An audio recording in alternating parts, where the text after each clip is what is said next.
From the lion's den to the angel's den. Welcome to the lion's den. It is one thing to be in a car on a safari in the middle of lions. It's quite another to be in the middle of them in a cave when they are hungry, as Daniel was for a whole night. But even if we have never been among lions, we sometimes find ourselves among people whose reasoning seems to be not very different from beasts of the jungle. What was the problem? Why was Daniel put in a lion's den? When a new hen is put in a chicken coop, all the other hens run to peck it until the new one starts to return the pecks, and they all end up accepting it. Something similar happened in the court that established King Darius of Media when he put Daniel over all the princes and wanted to put him over the whole kingdom as well.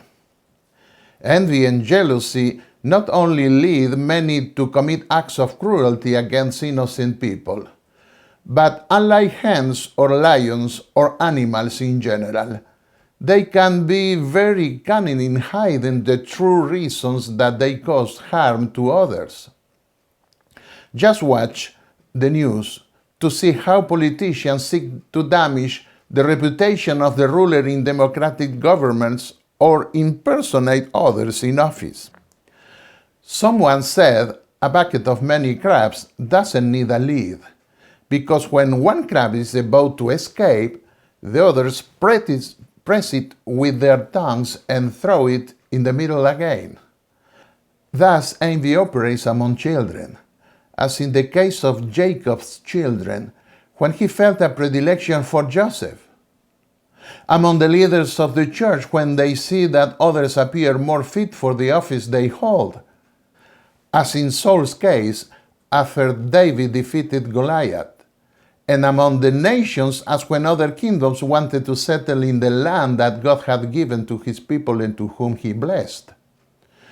To help us grasp that evil which led Lucifer to want to take the place of God, the Lord included a commandment that urges us not to be carried away by jealousy.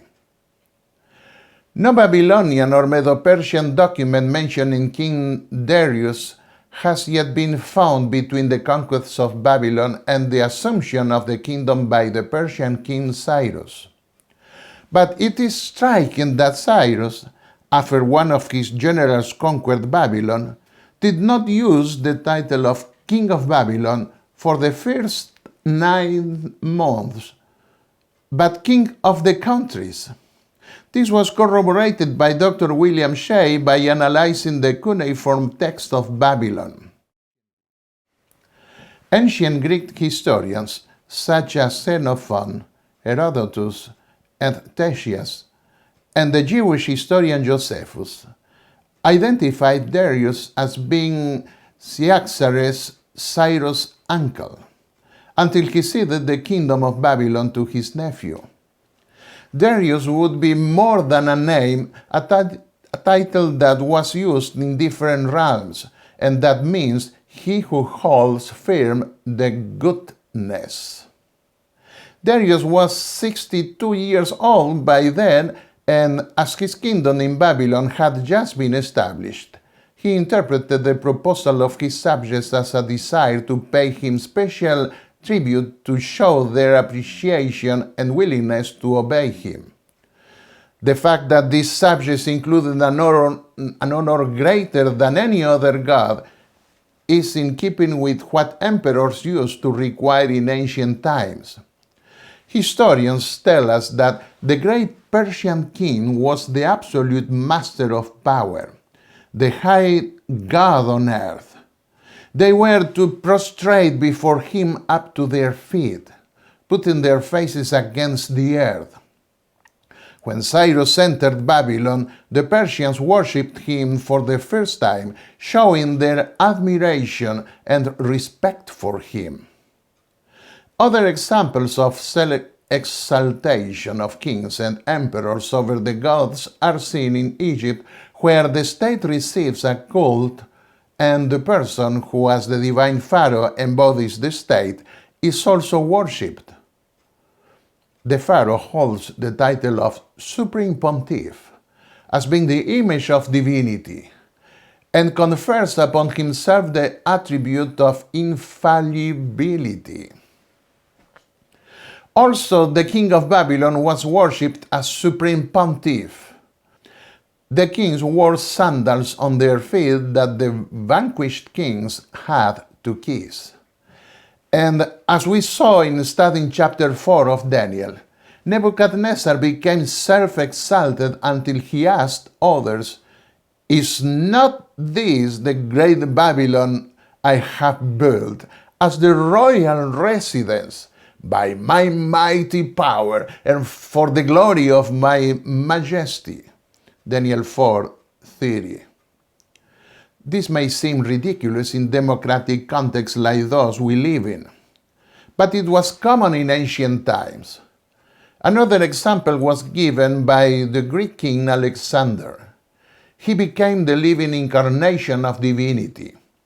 He required of his subordinates the proskinesis, that is, that the people kneel before him.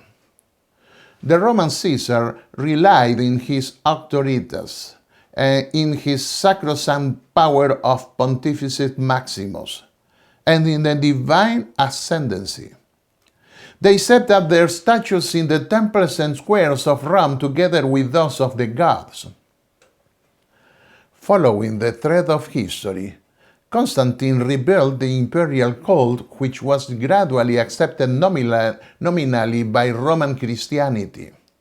He required a rigorous protocol from anyone approaching his person with the purpose of accentuating the divine character of the emperor. He appeared with a golden tunic along with a diadem and required from the others the proskinesis. The same ceremony introduced by Constantine in Christianity eventually became adopted by the popes once there were no more Caesars in Rome. But the blasphemous titles that the popes arrogated for themselves are without equal, especially those such as Son of God, Holy Father, His Holiness. I personally believe that the Roman bishops and the emperors prior to Constantine did not believe that they were really gods, but they preferred to be equated with God or with their gods in such a way that their human will was not disputed, that their authority was supreme, and the people obeyed them blindly. Though verbally the popes pretended to honor the Father and the Son, they would deny it in their actions by pretending to occupy the place of God, arrogating to themselves authorities that pertain only to God. The proposal of being honored even above any other god for a short period of time did not come from King Darius. He was evidently caught off guard, so he didn't calculate the breadth of the order. The edict had been drafted by the conspirators, so the king only needed to add his royal seal. It is clear that Darius had learned of Daniel's role in the kingdom of Babylon and how the God of heaven had blessed him. And in fact, he trusted that his God could deliver him from the lions. Today, there are also many who are willing to deify others on the podiums of fame and sainthood. Some politicians are hailed by their supporters as if they were gods. The same goes for the idols of sport. Arriving at Ezeiza airport a few years ago, I was surprised to see that there was a glass room that was a temple erected to the god Maradona, a soccer star of South America. The same player asked those who deified him that way if they weren't going to hurt people's feelings for this. There are also the idols of cinema and notably also the gallery of saints erected by the Roman Catholic Church over the centuries, whom people worship in the manner of a cult, and by demanding that people kneel before the Pope, before the cardinals, bishops, and priests in confession. Are not all these people also being deified before their death? In the story of Daniel, part of the jealousy came from the fact that he was one of the slaves who had been brought from a subdued and destroyed kingdom. Why would the king honor such a man so greatly? None of these officers knew that the day would come when God would honor the humble to the highest degree in his kingdom. Jesus said, in fact, the meek will inherit the earth, and affirmed again in the book of Revelation that those humble children of God who were faithful throughout the centuries and millennia and who were despised by the world will become kings and priests of God and of his Son. When King Darius discerned the plan of those envious princes to condemn Daniel, he tried to save him. But the trap had been well set, because the Medo-Persian decrees could not be changed. There are other examples in the history of that kingdom that confirm it. Even in the divine laws that God gave to his people in ancient times, we find that a vow or oath could not be altered. Said God, when a man makes a vow to the Lord or takes an oath to obligate himself by a pledge, he must not break his word, but must do everything he said. Numbers 30, verse 2. For this reason, Jesus warned not to swear by God lightly, Matthew 5:33, lest that we later regret it in dismay, as Jephthah when he took a hasty vow, as we read in Judges 11, or as Saul, who fortunately could not fulfill his promise to kill his son for violating his order not to eat in battle because the people didn't allow it. 1 Samuel 14. Finally, the only choice left to King Darius was to entrust Daniel to his God, who had proven faithful in protecting him and his 3 companions in the past. And early in the morning, he approached the cave of lions and asked, Daniel, servant of the living God, has your God, whom you serve continually, been able to rescue you from the lions? Daniel 6:20. Yes, Daniel experienced what David, the hero of more than 100 battles, wrote about the angel of the Lord. The angel of the Lord encamps around those who fear him, and he delivers them. Psalm 34:7. Yes, God has the power to save you from all kinds of beasts, even from human beasts. He has the power to save his children from a blazing furnace. He has the power to save an entire nation from destruction, as happened so many times in Israel's history when other more powerful nations coveted their land. But sometimes God seems to conceal himself and not to act. He has his reasons. What counts for us is knowing that in the end, God will fulfill his promise to save us, because he also has power to restore the lives of those who trusted him.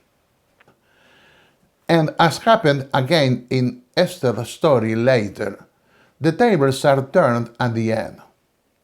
God saves his people, and the wicked who seek to destroy his people are destroyed. Let us ask ourselves one more question. How many people does God need to reveal himself to the world? He wants us all to participate in his missionary enterprise because he wants to share with us the privilege of sharing with others the gospel. Why a privilege? Because God entrusted us a tremendous message to share with the world. But if we take advantage of that privilege, God will not be silent. He can reveal His power through a single person who is faithful, such as Daniel, or through three, as in the case of Shadrach, Meshach, and Abednego. Soon a decree will be imposed that honors the Antichrist, and the world will be enraged against those who honor the true God on His holy day. There we will remember the example of Daniel, who did not hide his worship of the true God. His loyalty to the king did not suppress his loyalty to God, who is above all else. He worshipped looking towards the capital of his destroyed kingdom as if God were still there. He certainly remembered the inaugural temple prayer that King Solomon had done. When your people Israel have been defeated by an enemy because they have sinned against you, and when they turn back to you, when they pray toward this place and give praise to your name and turn from their sin because you have afflicted them, then hear from heaven and forgive the sin of your servants, your people Israel. 1 Kings chapter 8. God had promised that He would dwell forever on that mountain of Moriah where Solomon had built the temple. And even if the devil managed to occupy that sacred place for a while, Daniel knew that God would fulfill that purpose. Through David, the Lord has said, "For the Lord has chosen Zion, He has desired it for His dwelling, saying, This is my resting place forever and ever. Here I will sit enthroned, for I have desired it." Psalm 132, verses 13 and 14. And in confirmation of that divine promise, when the New Jerusalem descends from heaven according to the book of Revelation, declared the prophet Zechariah, "His feet will stand on the Mount of Olives, east of Jerusalem, and the Mount of Olives will be split in two from east to west, forming a great valley. The Lord will be king over the whole earth. On that day there will be one Lord, and His name the only name." Zechariah chapter 14. Yes, my dear brother and sister, if the devil manages to dislodge God from your soul for a while, you can and must remember that the Lord is willing to return and dwell forever in your heart. He will do so with His people, literally dwelling in their midst forever. And so will it be with you in the temple of your soul, if you allow it to rest in your heart. He's not spiteful. Open your heart to Him, and He will enlighten your life with His presence. Amen.